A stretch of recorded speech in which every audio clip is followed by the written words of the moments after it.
Okay, can you see this first slide? I assume you, Yes. fine. Yes. All right, so this is just a single lecture, which is a summary of a longer lecture, which just discusses image-based deep learning. And the first slide explains why I want to do that. So if you look at deep learning, some aspects of it can be thought of by in terms of patterns or what you might call meta problems or meta networks, namely that certain type of problem it corresponds to a certain type of network. And correspondingly, networks divide into certain patterns. So in the case of image-based networks, the pattern is typically a convolutional network, and that applies to lots of problems.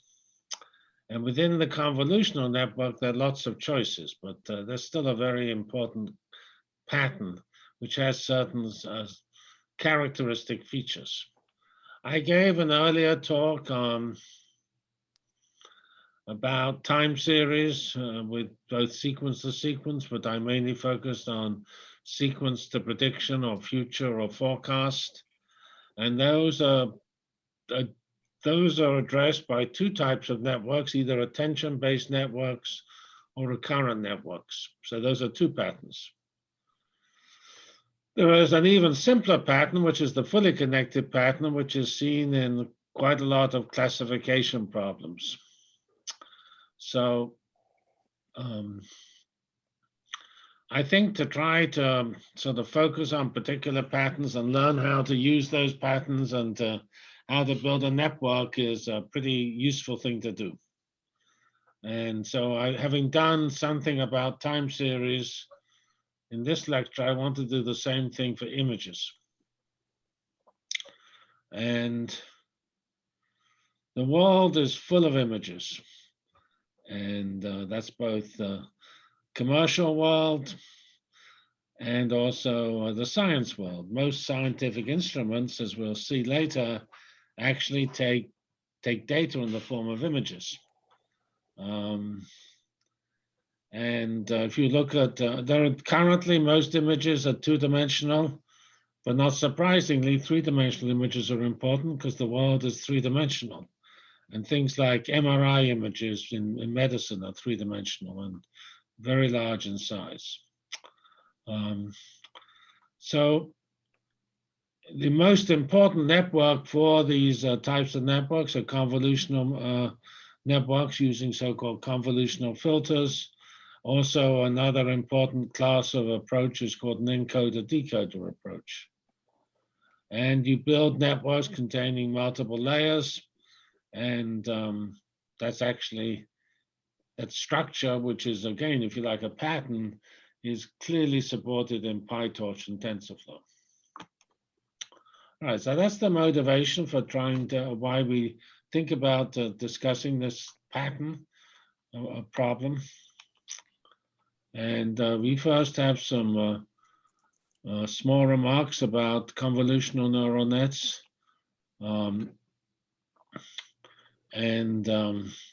This is a classic convolutional neural net here. And it's the key feature of images is that images are built out of pixels. Pixels near each other are important. If they're near each other, then the difference between pixels is a very important observable. And these filters or convolutions actually pick out these differences. And here is a schematic of a convolutional neural net ending up with actually a fully connected network, which is then going to classify images as to what's in them. So I think you could say that there were various things that made deep learning a huge success. One was in the speech area, a language area with initially recurrent networks, but then later more sophisticated attention and other networks. But a huge area that dominated the success of deep learning was the image processing and convolutional neural nets. And they sort of exploded in their development starting around 8 years ago with a famous network called Alexnet. And then after Alexnet, the whole field of image processing sort of focused on convolutional nets, and in about 3 to 5 years, they converted the whole field to deep learning. And that has actually been happening in many areas. Namely, the traditional ways of analyzing them are just being replaced by deep learning. And I said earlier in some of my slides that the reason why deep learning is replacing these previous methods is that deep learning has an arbitrary model. You do not have to assume the model, or you have to build a model. The model is built, is contained in the weights, and the model is learned. And that makes it actually, although the deep learning is more complicated than the older methods, makes it actually a lot easier to use deep learning because you don't have to come with a very sophisticated model, which is very ad hoc often. Like if you use support vector machine, which used to be the way people classified images, to use that properly, you have to do a lot of rather ad hoc steps in terms of particular kernels. And it's by no means obvious what to do, and it's not very reliable, not robust, because you have to do heuristic, namely ad hoc methods. So another interesting feature about the convolutional filters, if you do classic image processing, you will do filters because you're going to try to look, say, for edges. Edges are detected by a very simple local filter. But in deep learning, you do not even feed in that the filter is local. You just learn the weights of the filter. You do feed in the size of the filter, perhaps, but not the weights in the filter. So it's really, in some sense, that's why it's easier. You don't have to do some brilliant analysis of the problem and come up with a fancy filter. You just let this. You assume you have enough data, you can find the filter.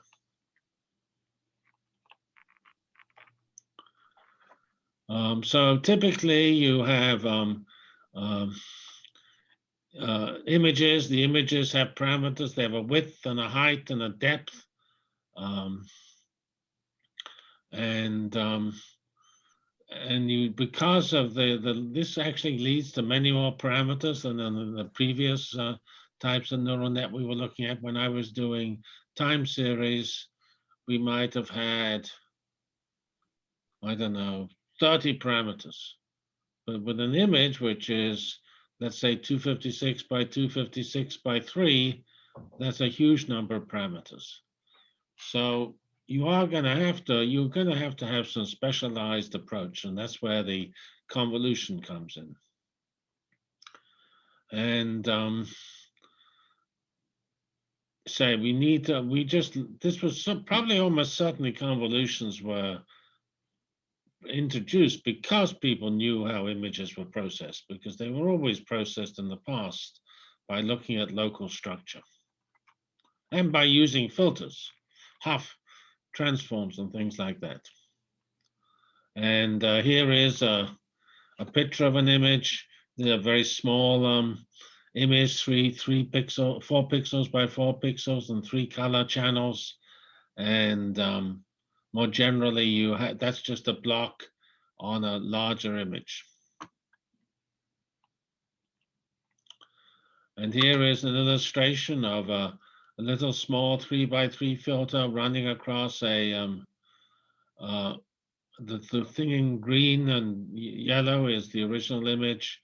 The yellow is the filter, and it produces the final answer, which is actually smaller because we haven't used padding, and so we can't apply the filter to the points on the edge. We can only apply the filter to the points in the middle.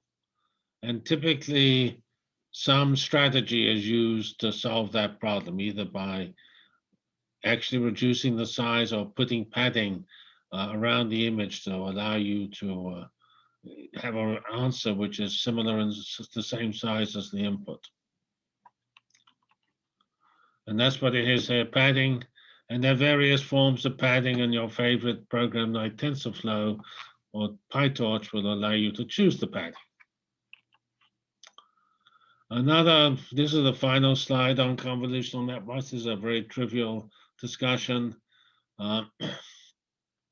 Pooling is very important. It's been effectively pooling is present in many networks because you want to try to get results which cross scales. And so in pooling, you're doing averages, in this case here, over 2x2 blocks. Each 2x2 block averages to a single pixel. And here we're averaging with the maximum. Alternatively, at the top, that's on the bottom left. On the top right, we're pooling with the average. So you do have to choose whether to do max pooling or averaging pooling, but that's what you have to study these networks and use them to decide which one is the best choice. And now another type of network, which is I only discussed briefly, is the generative adversarial network, which is also for images. I just listed here a bunch of links I found on towardsdatascience.com and medium.com and things, standard blog networks. And of course, one feature of this whole field is that there are so many articles out there. Everything is covered. And if you want to learn about, say, the language model of BERT, I think I found 30 articles on BERT by people writing blogs, which are relatively popular articles. So this was invented by this Ian Goodfellow, a famous hero in the field, originally from Canada. And it is trying to generate images which are of a certain type. And of course, this field is very, there's lots of specialized versions, and also it's sort of actually the part of this GANs actually have tended to give the field a slightly tarnished name because you can generate such realistic fake images. And so people get concerned, I mean, about the ease by which you can process original images and get related images with such ease. So these generated adversarial networks have two networks. The one which takes in the real data, and one which takes in fake random data, namely they're not real images, and then you hand both of them to a so-called discriminator, and you train that discriminator on what's real, which is the things inputted at the top, and what's fake, which is the things inputted at the bottom. And then you just train it because you know whether it's real or fake. And you then build a network which is very good at telling you whether networks are real or fake. Sorry, images are real or fake. And that's what it said here. And we're trying to find a way of generating counterfeits, namely things that were started off at random, but actually end up being classified as a real image. And there are lots of wonderful pictures on the web. Here are some which we put in these slides. I think actually Vabartha produced these slides. These are just various images, and they actually shows you can, because you start off with points in a fake space, you can draw lines between the point which is a man with glasses and the point which is a man without glasses, add the woman without glasses, and then you generate fake images which are women with glasses and so on. And you can do all sorts of manipulation like this. And there are marvelous examples which you'll find of this type of network. So this has why I introduced it, this is connected to images, but it's a totally different network pattern from the convolutional networks. So we have with images at least two important types of patterns, the GAN pattern and the convolutional pattern. All right, so now we actually look at image processing. And this came from, this picture here came from a book which probably came out a little too early, and that it probably came out just before, when the dominance of deep learning wasn't quite as clear as it is now. And it effectively tried to tell you how to do scene understanding, which is, if you like, the generalized image processing problem. Scene understanding includes taking your self-driving car and understanding where all the pedestrians, other cars, the lanes on the road are, and also reading the traffic signs and things like that. And previously in image processing, until around 2014, these were all done by specialized methods, which were quite effective. They tend to use generalized Markov models, but they involve building models, which, as I said, is very, very tiresome and time-consuming and not robust, because if you come up with a new problem, it isn't quite the same, it's not so obvious how to handle it. Of course, it's also true for deep learning. The deep learning, you can hand it a new problem and it may not get the right answer. Here is a very classic convolutional neural net. I had some slides describing how regions are found. I removed those slides, but early on, around 2015, they learned how to find regions automatically in images, because if you take any image, it doesn't usually have one object. It's not a polar bear. It is a mixture of ice hockey players and polar bears and cars and birds and glaciers and things like that. And so finding the right regions is a non-trivial part of today's neural nets. And you can see, at least in this generation of neural net, I think probably still, the regions are rectangular regions, and in any one region there is one object. So we have here on the left we have the goalie, which has the number 31 and his name, and next to him is the fellow with yellow legs who is got a face and a person and so on.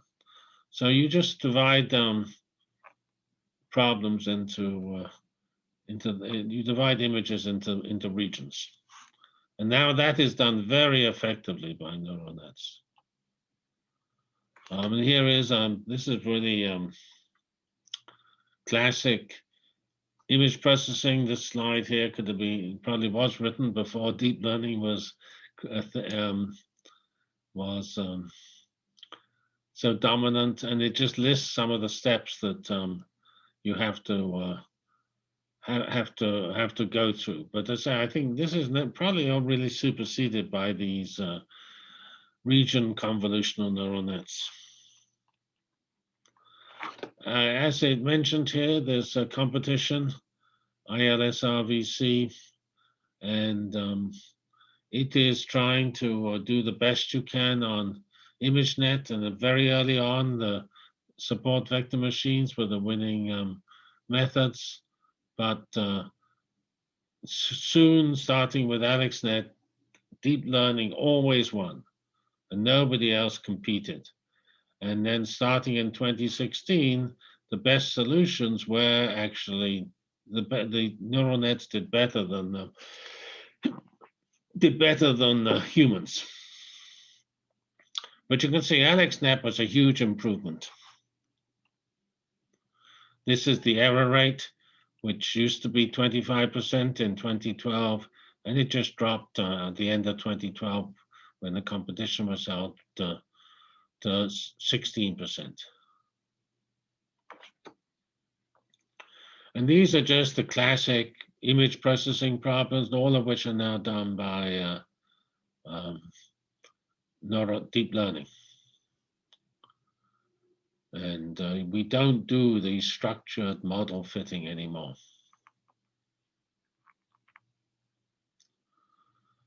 And again, these are all, I won't skip over this slide. This is this is all correct, but this is all packaged together as a deep learning network.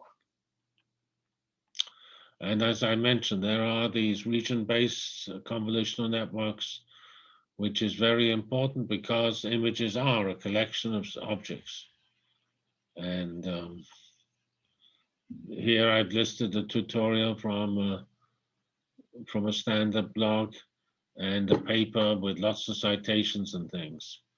And you can also do scaling and you do both scaling and rotating, because your polar bear is sometimes the whole image and sometimes part of the image.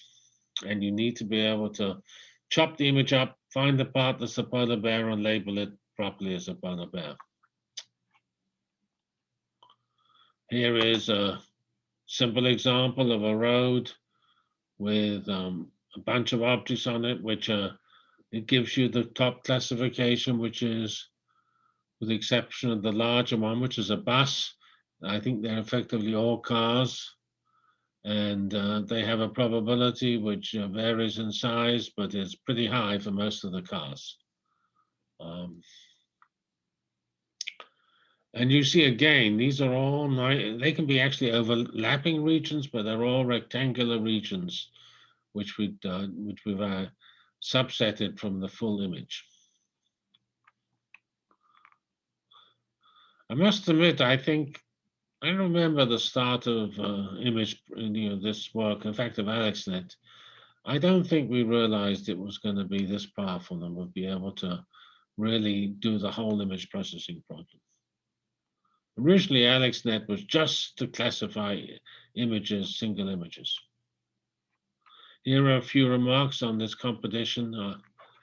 And here is a picture of this famous Alexnet. Now, Alexnet,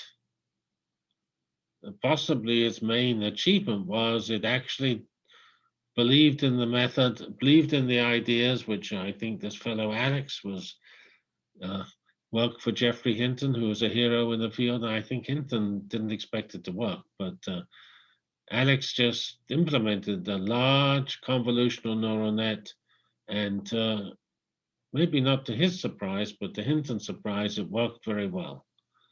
And he had various technical improvements, in particular by training on a GPU.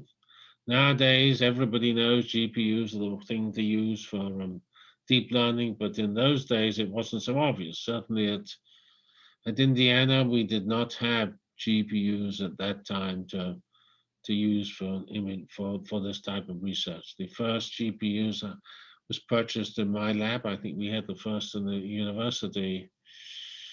That must have been around 2015. But the researchers we had, there was a very Andrew Ng from Stanford, who was a pioneer in the field. His research group had a GPU cluster, a large GPU cluster, which they used for this type of problem. And they had it several years before that, because they published a seminal paper, I think in 2013, using GPUs and running the GPUs in parallel to train even bigger networks than Alexnet. Well, here's the same picture we saw before, and it just gives a little more detail on the actual network. And this gives you some technical details. Alexnet takes all the images and rescales them to 256 squared. And that's, in those days, you had to have very definite sizes for all your neural nets. And so as your network had to have a certain size, you better make the image input match the size of the network.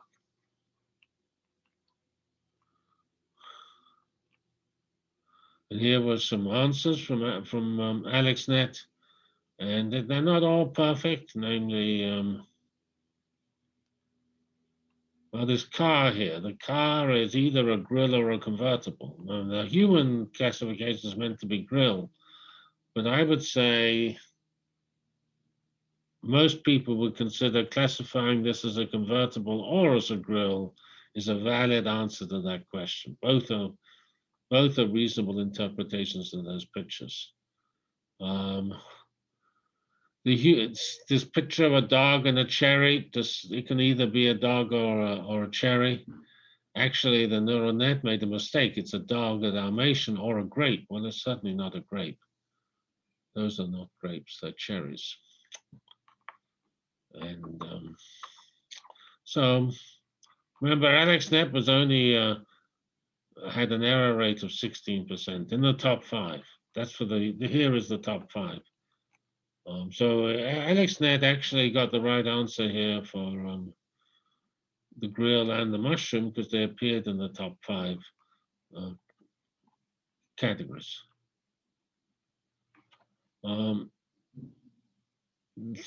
Like in many image problems, you try to bump up the data, and you do that for 2 reasons.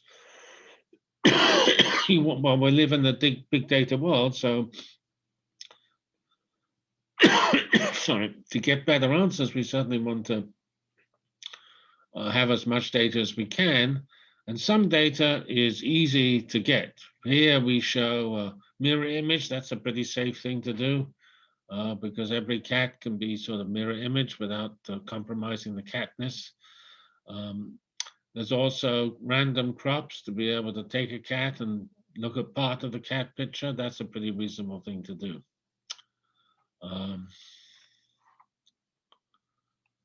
And by doing that, the original data set greatly increases in size.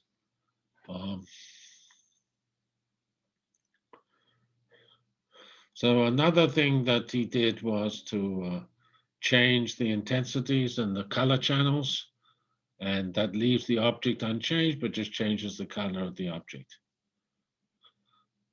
So they got 10 to the 8 million images by getting a factor of 100 over the million images which were in the original ImageNet.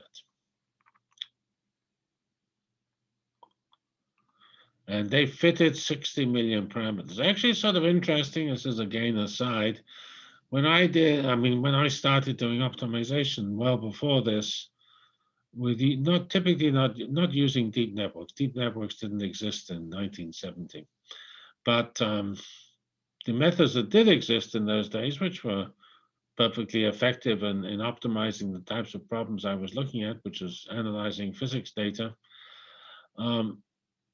one always worried about making certain the number of parameters was small compared to the number of, we didn't use the term training sample, number of the size of the data set. But deep learning is much more tolerant of having more parameters than you really want because it's not so because it only uses steepest descent. It is not sensitive to redundancy between the parameters. So if you have a lot of unnecessary parameters, it might affect convergence rate and things, but it doesn't affect the validity of the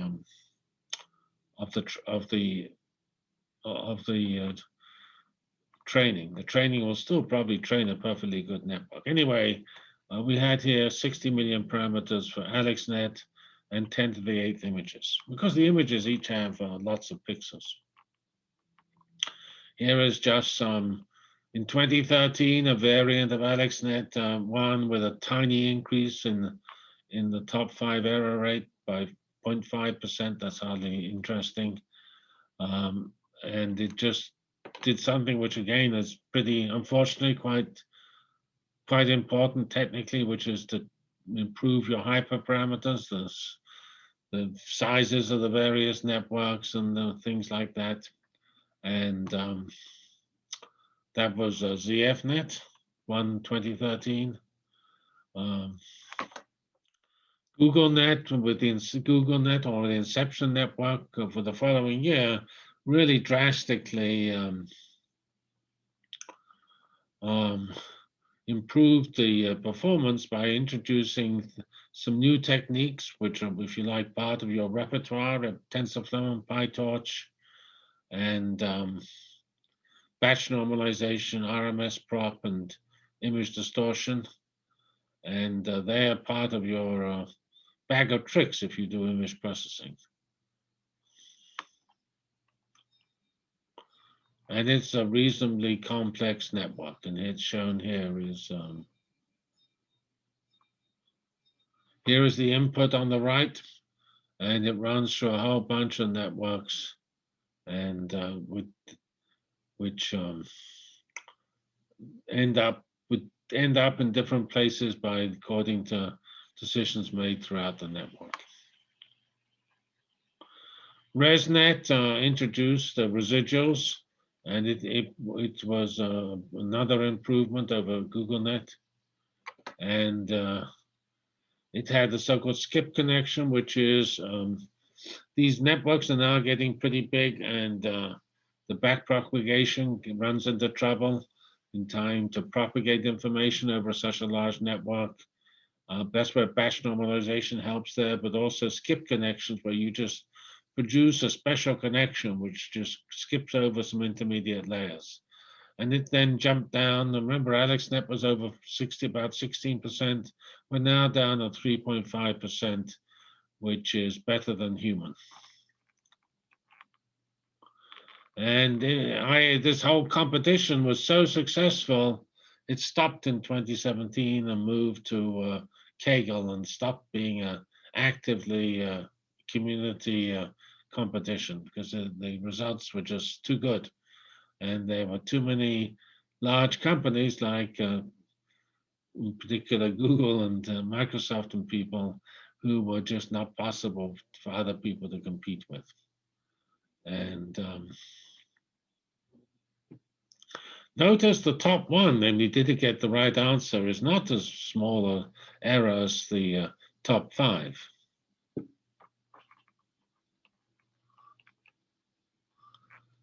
So after the competition, here is a review I found on the accuracy is plotted as a function of the number of operations needed to train it. And you can see there are some actually mobile phones need smaller networks. And so those, it's important to actually have networks like MobileNet, which have lower accuracy, but a much lower operations to train them and also to do inference, because then they can realistically run on a small processor. So here we have the top one on the top 5. The top 5 is won by Resnet at this particular time with this very large. SENet from China is also very high. Inception was the original GoogleNet and Resnet. So here is a, and you can see the more parameters you have, the better results you get. And in some sense, that's because you have to ask how robust that is. And if you have a given size image input, if you pile in the parameters, you can actually sort of map in principle, every image to an answer, so you can use your parameters to do that one-to-one mapping, but they don't actually do that because that's not how they're constructed. But that's why you have to be very careful to use dropout and things like that to train a network that can learn totally new networks. And the size of the balls on this picture are proportional to the size of the network. And here's Resnet, the one we found before, showing how it found some pretty small components of the image. People swimming, there's a person at 87% swimming far out in the ocean, kites in the sky. And over here we have fruit being classified and people, and a bunch of zebras is somewhat easier to do, except you have to distinguish the different zebras and not mix them up to get but then it seems to have done a pretty good job there. Anyway, that just shows how powerful these region-based convolutional networks are. They're really so good that there's not much, you can't really complain. Now I come to the last set of discussions, which is more applications. And medicine is pretty interesting. Here is a slightly more general than medicine, but it points out that pathology, which is typically MRI type images, they typically are 3D, and you might have 1 million objects in a single image and 100 million features. And that image gets chopped up into sub-images, which are still pretty big, 4,000 by 4,000. And you have to handle boundary crossing objects, which you do by probably introducing halos, which are around each tiling to count for that type of possibility. And you will have, here it says hundreds of thousands. You probably will have more than that nowadays of a pathology image data set. Another science area we'll effectively come to at the end of the talk is remote sensing. There are lots of areas of science, environmental science, polar science, or actually where you have devices. Drones, it used to be just big satellites, but now you have drones, and all what those drones do is take pictures of whatever they fly over. And you have to then analyze these pictures, and the three-dimensional problems tend to need to be run with significant large machine with parallel computing to actually be able to process it. So here is just some snippets of image-related problems. This is work done by, I listened to the talk by the fellow from Facebook who was working on this. Facebook has a very strong AI group called FAIR, Facebook AI Research Group, and they were working with New York University, and they were trying to remove the necessity for too much data, and they produced an AI way of accelerating the processing and removing the data size, reducing the data sizes. And this is meant to show for a knee how they could effectively reduce the amount of effort by a factor of 4. The data volumes went down a factor of 4. So here you see the news report. Facebook team up and New York NYU team up to supercharge MRI scans with AI. This was a pretty recent news release, and in fact, I listened to them probably in April. They were giving a talk at an important federal meeting. Here is a nice, one of my friends wrote a pretty good review article in this field, and this summarizes.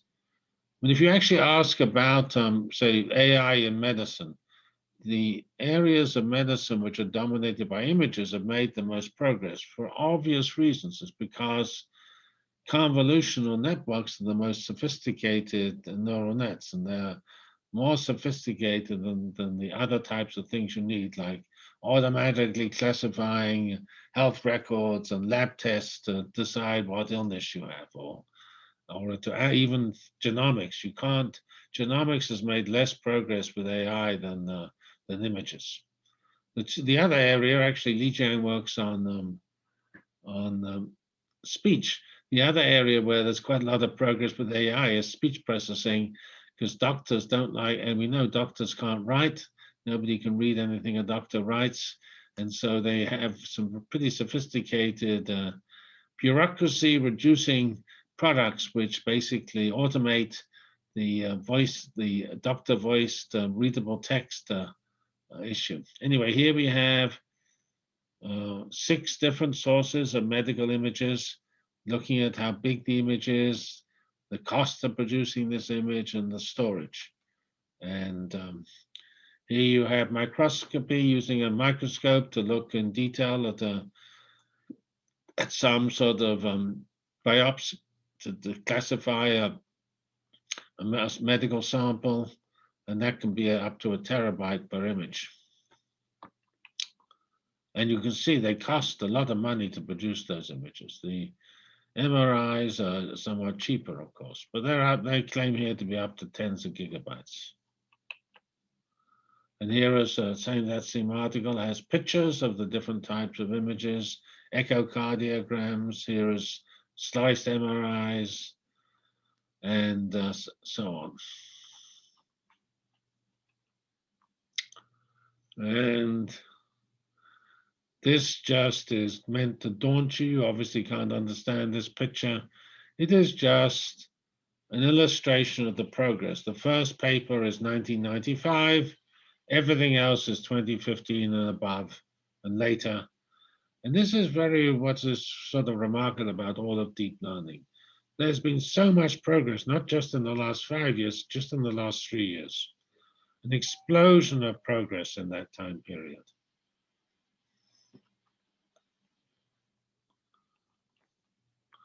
Now the last set of slides corresponds to some science data. And not just in medicine, here we have medicine as a scientific domain, but astronomy is obviously dominated by images. The Hubble produces beautiful images, as does all effectively. Even radio produces images, they're just images at a different wavelength. Then ecology, that's satellites, and they say actually you should add drones to all of ecology and metrology. Drones are added to satellites, and probably drones now give you more data. Biology is similar to medicine in terms of some of its devices it uses. Physics has a lot of image-based results. Electron microscopes produce very large images. At these big national laboratories, you have so-called light sources. Light sources produce photons. Those photons hit a specimen, and then you measure the result. You measure the image. You measure as an image the result of that light scattering. And earth science is like ecology. They're sort of similar. They again are full of image data. And as we can get more and more data, the improvement, you can just see from the improvement of telescope imagery, the fact that we can now record at much higher resolution with the same cost as before, that is giving you much more data, and therefore having good methods like deep learning to analyze it's getting more and more important. And so all of those computer vision and ImageNet technologies are now being used in science. And I have set up a group which is actually aiming to produce such sampled data as examples so that we can gather different examples across these different areas, not just images, but all types of science data. But of the first dozen problems we've identified, I think 75% of them are image-based. So, but we do want to identify them into classes. The ones that aren't image-based are either fully connected networks or time series. So actually time series, fully connected, and images covers what you need currently for science. Sorry, for the science that this particular working group attached to the industry effort on measuring machine learning performance is looking at. And here is the examples of problems we're looking at. We have these data scientific instruments, which are almost all images. The time series, which is things like weather and earthquakes. Earthquakes is probably the most obvious example. The earthquakes just produce a stream of quakes, which you have to analyze the time series of quakes to predict whether that region will have a large quake in the future. When there is a lot of deep learning networks which effectively replace a database. You teach these are typically fully connected networks that you train to be able to predict, for example, whether a particular molecular structure is a good drug. And you do that on the basis of observation or actually simulation. Sometimes you just take the results of lots of simulations and summarize them with one of those fully connected networks. Another class of deep learning networks and is so-called surrogates for a simulation. You can take a climate simulation that produces an image. You can actually design a deep learning network which will give you those the results of that climate simulation much quicker than doing the simulation on a full supercomputer by just running the parameters of the climate problem you want to look at and keep looking at the final answer. For example, there was a competition at a conference called SC20, and there were two entries, winning entries in the competitions to do COVID related simulations. Both of those use surrogates. One used a surrogate to have a deep learning network which predicted how to explore phase space to find which drugs could be the most useful. The other one was doing a molecular simulation of a drug, and it used the surrogate to replace the potential, because in simulations, calculating the potential, which is a multi-particle potential, is a hugely time-consuming aspect of the problem and dominates over the actual evolving the particles in time. And so you can replace that complex potential determination by a deep learning network. So the deep learning network learns the potential. And you can also effectively replace Newton laws or the evolution laws of a system by a deep learning network. All right, so here is SciML is produced in the United Kingdom at the Rutherford Lab, which is the most famous lab in the UK. Science lab. It's because Rutherford was obviously a hero of science in the UK. Rutherford Lab is very near to Oxford. I used to work there when I was in England, and they have identified three initial benchmarks: cloud mask, EM noise, and diffuse scatter, which are all image-based problems. And I think I have a little more detail on probably these cloud masks. Let's see what I have. No, here's the one which is EM noise, and it is trying to take input data and remove the noise from that input data to make a cleaner sample. And here they have different criteria for removing the noise. And this has this is not a huge image sample, 10,000 images, each of which has one channel. And this classic size, 256 by 256. Here is the multiple scattering, where you're trying to classify the material that you are looking at by observing the scattering of X-rays on the material. And again, that has 8,000 images, which are similar size, 487 by 195.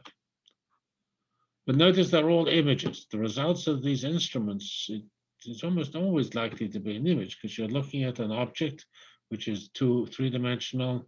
Something goes through that object, and you have to capture the result of it going through, which is going to end up most trivially as an image. And here is this cloud problem, which is cloud masking, and it is a pretty simple problem.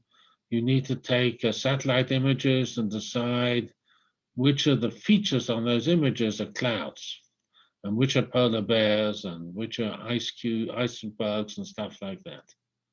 And some are snow, some are ice, some are coastlines, smoke, etc. So you have to learn how to classify pixels as correctly as clouds.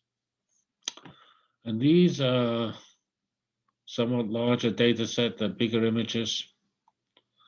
And these again are multi-wavelength. They're not particularly the same wavelengths used in Imagenet, but that's why I say images are pretty general, whether the image is in the X-ray region or the infrared or the visible, it's still an image, and it's just the wavelength of the probe that you send at that image.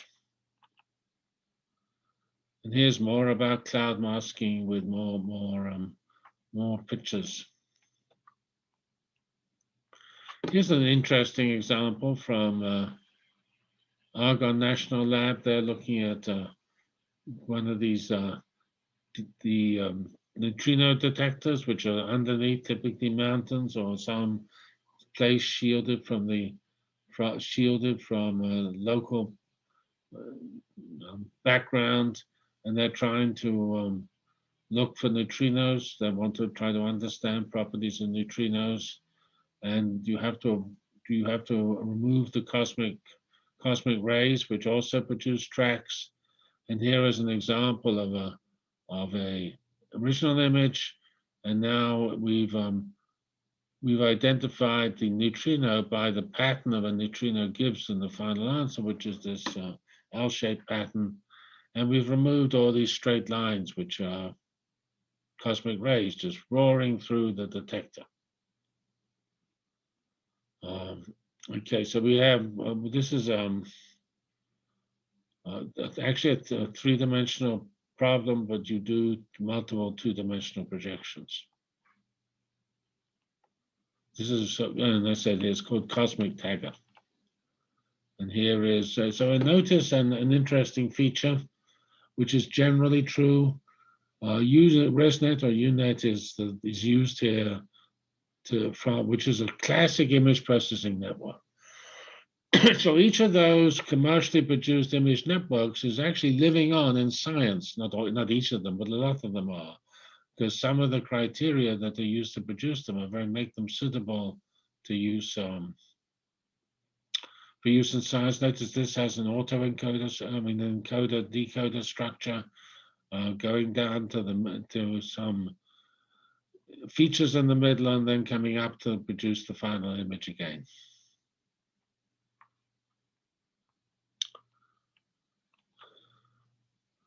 Here is, I think, possibly one of the last examples, which comes from Oak Ridge, which is a very high resolution electron microscope. So here again, the electron microscope, the electrons bomb. Here we have a picture in the middle and bottom of an electron microscope. So you can see that the electron beam comes down, hits the microscope, and you measure the diffractive beam, which is shown here. And we need to map that diffraction pattern into the structure of the material. And these particular people, you can see they looked at all sorts of different possible networks based on commercial networks, which include Resnet, different variants of Resnet, and they have and they all produce. Well, you can note that the scale is cut off. It runs from around 52% to 60% in this image, but as you the particular network that people like, or probability flow, basically gives 59.5%. But basic Resnet just gives you 58.3%.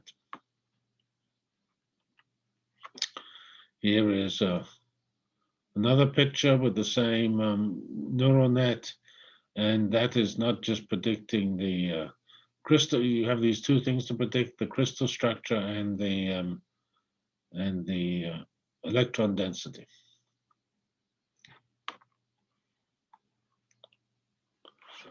And here is another last example. This might be the last example, which is from the another part of MLPerf, we're trying to use supercomputers to do image processing, to do deep learning. And they have two applications they identified, and again, both are images. One is called Cosmoflow, which is trying to look at the results of simulations and use those simulations to try to produce predictions for cosmological parameters so that you can take the simulation data and use it to understand the current observations. And these are three-dimensional images with 4 channels. DeepCam, that's covered. The other one they're looking at is called DeepCam, and that is actually also, the HPC examples often look at the results of actually large-scale simulations, because most simulations are simulating the part of the world, and they naturally give an image as the answer because they're calculating the world. And DeepCam is coming from climate simulations, and they're trying to look for extreme weather effects in climate simulations. And so you're trying to look, this is, there are actually some real world examples of this, where signals from satellites and things, you try to identify extreme weather so you can warn pilots where not to go to. So this is, but I put it in here because it shows how much is actually images. So most of science at the moment is image-based deep learning. That's partly because images are most developed, and so the science which is based on images has a clearer way ahead through deep learning. But it also says why it's important to have patterns. This image-based pattern, where the deep learning networks which have images as their input are a very important network class. And that's the end of this particular presentation. So do you have any questions?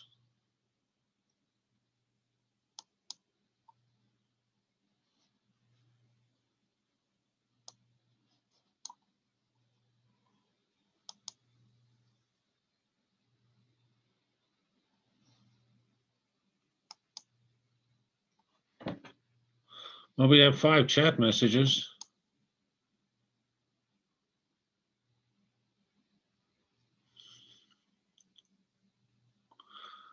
Yeah, well, finding out how much network is needed, that's a classic hyperparameter choice.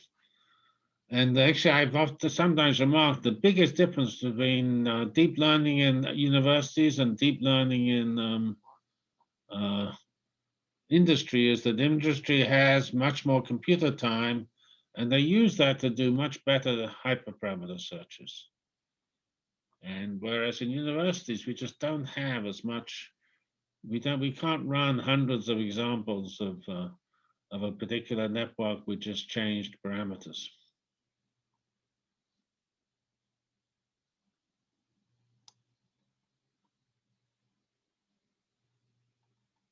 Any other questions?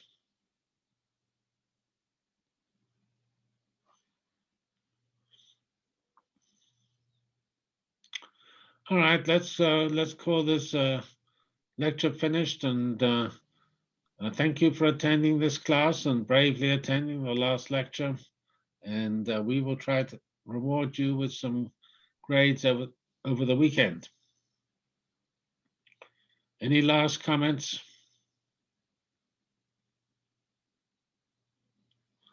All right, goodbye. Thank you. Thank you. Bye. Goodbye.